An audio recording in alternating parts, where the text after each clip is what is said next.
E agora o retorno com força do escândalo de desvios em pensões e aposentadorias do INSS. Os principais alvos da nova fase da operação Sem Desconto, que a gente destaca aqui no telão, são Virgílio Ribeiro de Oliveira, ex-procurador-geral do Instituto, e a mulher dele, a empresária Thaisa Hoffmann, e também o ex-diretor de benefícios André Paulo Félix Fidelis. Os três foram presos hoje. E num nível ainda mais alto estão dois ex-presidentes do INSS.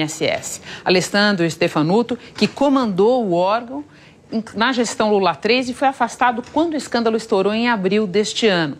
Ele também foi preso hoje. E José Carlos Oliveira, que comandou o órgão e foi ministro da Previdência no governo de Jair Bolsonaro. Hoje ele colocou tornozeleira eletrônica. Segundo a PF, Stefanuto recebia mesada de R$250 mil em propina para facilitar a vida de entidades que, por meio de descontos indevidos, embolsavam uma parcela das aposentadorias do INSS. O Ricardo Abreu traz agora um relato completo do que a PF revelou hoje. Boa noite, Ricardo.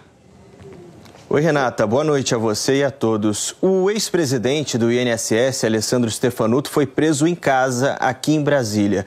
Segundo os investigadores, a maioria dos repasses aconteceu entre junho de 2023 e setembro de 2024, quando ele era presidente do INSS. Segundo os investigadores apuraram em interceptações telefônicas, Stefanuto era identificado no esquema como italiano. Hoje, a Polícia Federal cumpriu 63 mandados de busca e apreensão em 14 estados e no Distrito Federal. E apreendeu carros, armas e dinheiro. As investigações da PF e da Controladoria Geral da União revelaram o esquema criminoso de descontos irregulares de valores recebidos por aposentados e pensionistas do INSS de 2019 a 2024. Os desvios podem chegar a 6 bilhões e 300 milhões de reais. Nós vamos ver agora mais detalhes. Na decisão que autorizou as prisões, o ministro do STF, André Mendonça, disse que a PF apontou que Stefanuto avaliava e aprovava a manutenção dos convênios entre o INSS e a CONAFER, Confederação Nacional dos Agricultores Familiares e Empreendedores Familiares Rurais, mesmo após alertas técnicos sobre inconsistências nas listas de filiados e indícios de falsificação de autorizações de desconto. Autorizava o processamento de cadastros de filiação encaminhados pela CONAFER sem observância dos critérios legais e sem checagem da manifestação de vontade dos beneficiários. Recebia pagamentos de empresas vinculadas ao operador financeiro, disfarçados como honorários de consultoria ou assessoria técnica. E ainda utilizava influência institucional para manter a execução dos atos criminosos. A polícia ainda procura o presidente da CONAFER, Carlos Roberto Ferreira Lopes, apontado pela investigação como líder e mentor intelectual do esquema criminoso.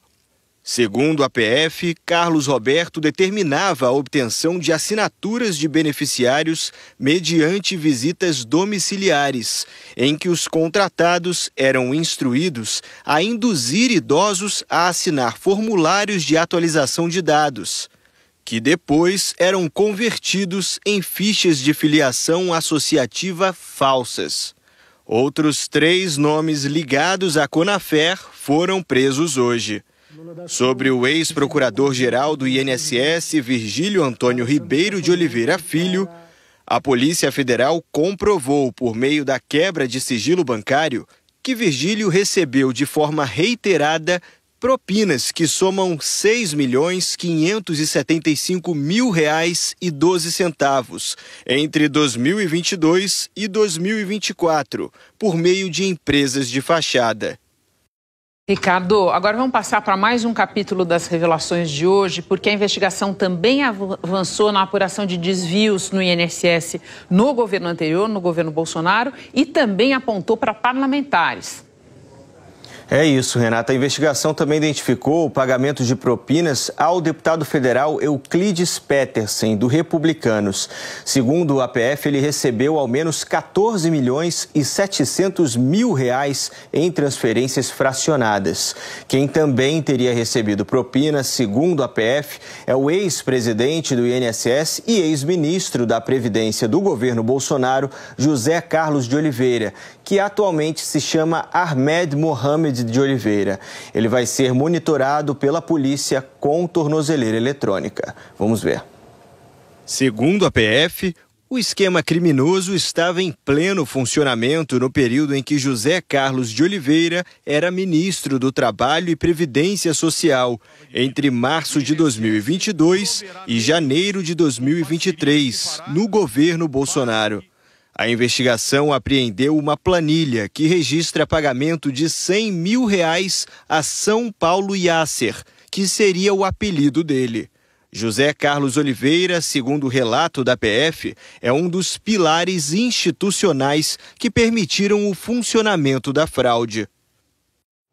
A defesa de Alessandro Stefanuto declarou que a prisão dele é ilegal porque ele não tem nem causado nenhum tipo de embaraço à investigação. Já a defesa de Virgílio Antônio Ribeiro de Oliveira afirmou que ele se apresentou de forma voluntária à polícia, o que demonstra compromisso em contribuir para o esclarecimento dos fatos.